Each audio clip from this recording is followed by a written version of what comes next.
Κάθομαι σε ένα παγκάκι πέτρινο.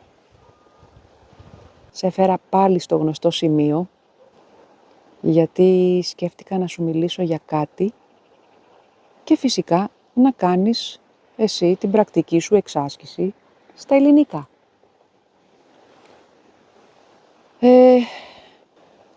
Ηρεμία. Πόσο σημαντικό στη ζωή μας. Πόσο σημαντικό. Φαντάσου αυτή τη στιγμή που είμαι εδώ, εκεί πέρα που είναι η πόλη, πέρα. Να, κοίτα.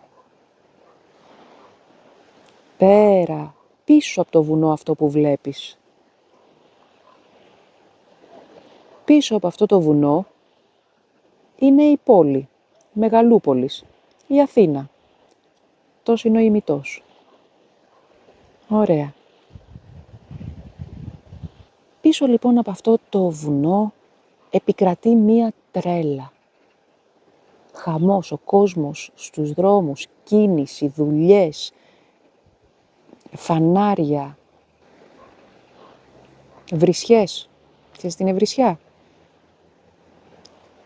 Ξέρεις πως οι οδηγοί βρίζουν, γιατί θυμώνουν, γιατί ο μπροστινός πάει αργά. Πολλές φορές θυμώνουμε γιατί θέλουμε να γίνει το δικό μας. Θέλουμε να γίνει το δικό μας, χωρίς απαραίτητος να έχουμε δίκιο. Και άλλες φορές θυμώνουμε γιατί έχουμε δίκιο και μας αδικούν. Μας αδικούν. Αδικία. Να μάθουμε λοιπόν χρήσιμο λεξιλόγιο γύρω από την αδικία. Και σήμερα θέλω να σου μιλήσω λοιπόν για αυτό το αίσθημα δικαιοσύνης που αρχίζει να γίνεται πάρα πολύ σπάνιο στην εποχή μας.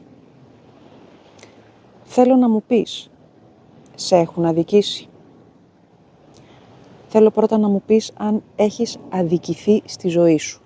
Φυσικά. Υπάρχει άνθρωπος που να μην έχει αδικηθεί?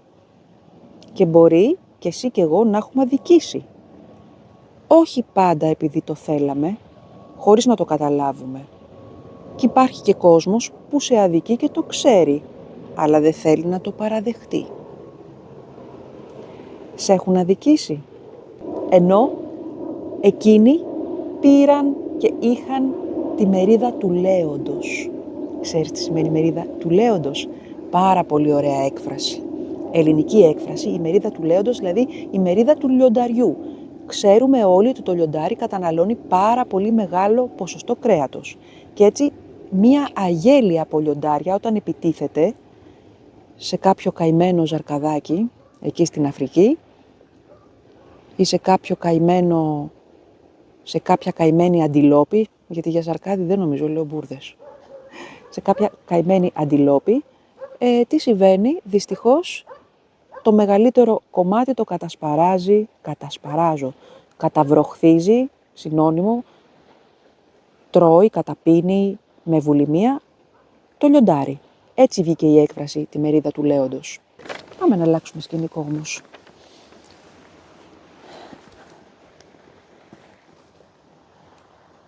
Για να δούμε. Για πες μου. Λοιπόν, είναι λίγο κοινωνικό θέμα βέβαια σήμερα, εννοείται, αυτό που θα πούμε, και υποτίθεται ότι θέλουμε και λίγο να προβληματιστούμε με βαθύτερες ιδέες. Είναι ωραία να μιλάμε και σε ένα άλλο επίπεδο. Ξέρεις ότι σε πηγαίνω στο σούπερ μάρκετ, σε πάω για καφέ, σε πάω για ψώνια, βλέπεις κάποια πράγματα της καθημερινότητας, αλλά θέματα κοινωνικά αλλά και φιλοσοφικά, όπως το θέμα της αδικίας, είναι και αυτό σημαντικό να το πούμε, γιατί πες μου εσύ, βρες μου έναν άνθρωπο που να μην το έχει πάθει ή και να μην το έχει κάνει. Σου λέω, εγώ δεν βγάζω τον εαυτό μου απ' έξω, γιατί μπορεί να έχω αδικήσει και να μην το έχω καταλάβει. Πράγμα που φυσικά με στεναχωρεί πάρα πολύ, γιατί δεν μπορώ σαν χαρακτήρας. Δεν είναι ο χαρακτήρας μου να στεναχωρώ και να ενοχλώ τον παραμικρό. Και μάλιστα δεν σου κρύβω ότι στη ζωή μου έχω κάνει πίσω και υποχωρήσεις. Υποχωρώ τι σημαίνει, κάνω πίσω για να δώσω χώρο στον άλλον. Επίσης, έχω θυσιάσει κιόλας πράγματα για τους άλλους. Γιατί δεν γινόταν αλλιώς. Ήταν έκτακτη ανάγκη. Και πολλές φορές ούτε το εκτίμησαν. Εκτιμώ. Οπότε, θέλω σήμερα σε ένα τέτοιο μοναδικό φανταστικό τοπίο να σου κάνω αυτό το βίντεο και να σου πω ότι έχουμε και έναν χειμερινό κολυμβητή, τον ζηλεύω, είναι τόσο ωραία που είναι η θάλασσα σήμερα, και να σου πω ότι όπως και να έχει, επειδή και θα σε αδικήσουν και δεν θα σε σεβαστούν καμιά φορά, να κοίτα και τον κολυμβητή, τον βλέπεις εδώ που πάει για μπάνιο, τέλειο, αμέ. Όποιος λοιπόν και να σε αδικήσει, εσύ θα κοιτάξεις να συνεχίσεις την πορεία σου. Έτσι και μπεις σε διαδικασία είτε να εκδικηθείς, είτε και να ασχοληθείς, χρόνο θα χάσεις, πολύτιμο χρόνο από τη ζωή σου, την ησυχία σου θα χάσεις και πολύ πιθανό ακόμα και την υγεία σου. Να σου στοιχήσει στην υγεία σου. Στοιχίζω στην υγεία. Δηλαδή μπορεί να σου κάνει κακό στην υγεία. Άστα όλα στη σοφία του σύμπαντος, η σοφία του σύμπαντος, το σύμπαν του σύμπαντος. Μια μέρα θα σου πω και για τις κλήσεις.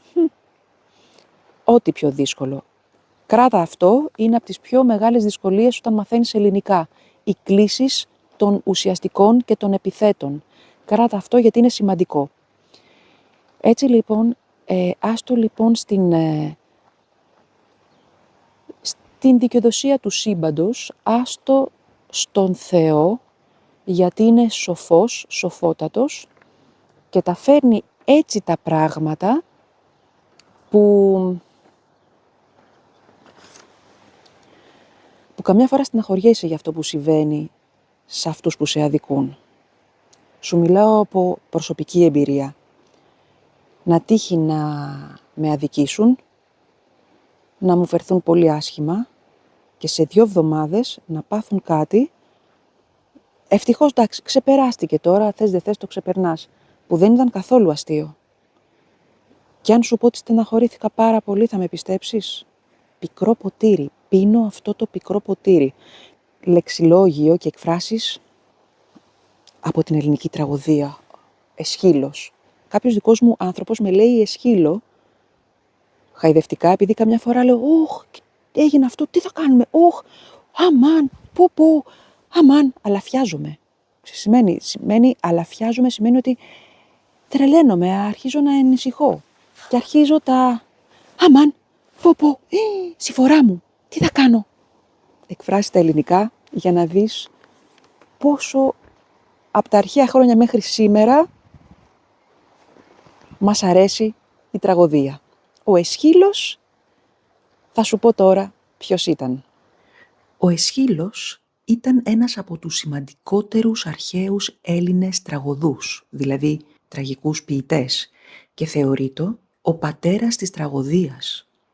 Έζησε τον 5ο αιώνα π.Χ. στην Αθήνα, δηλαδή από το 525 έως το 456 π.Χ., σε μια εποχή μάλιστα με μεγάλες πολιτικές και πολιτιστικές αλλαγές. Πολέμησε ακόμη και στους Περσικούς πολέμους, όπως και στη μάχη του Μαραθώνα μαζί με τους αδερφούς του, μια εμπειρία που επηρέασε βαθιά και άμεσα τα έργα του. Έγραψε περίπου 70 με 90 έργα, αλλά δυστυχώς σήμερα σώζονται μόνο 7 ολόκληρες τραγωδίες. 7, ιερός αριθμός στην αρχαία Ελλάδα.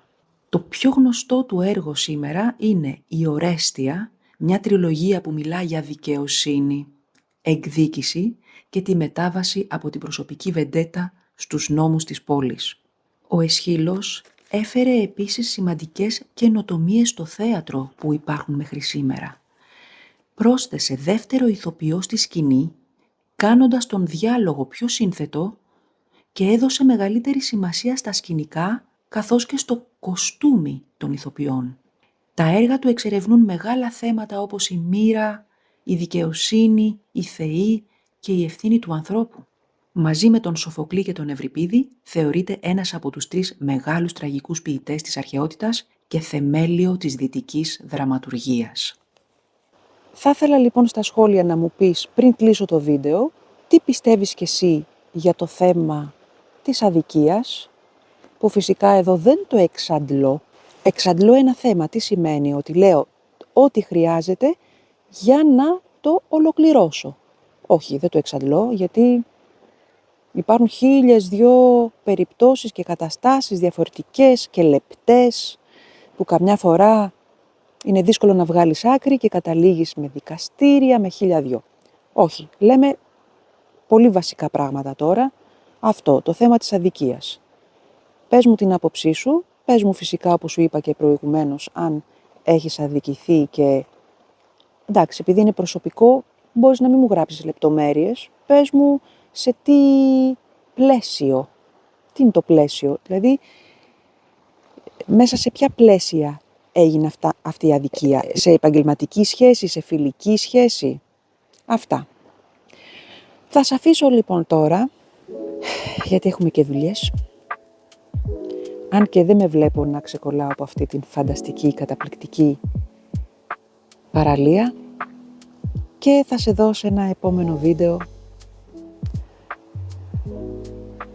το οποίο μάλλον στο επόμενο βίντεο δεν νομίζω να συνεχίσουν οι Αλκιονίδες μέρες όπως σε αυτό και όπως και στο προηγούμενο που είδες. Τα λέμε σύντομα.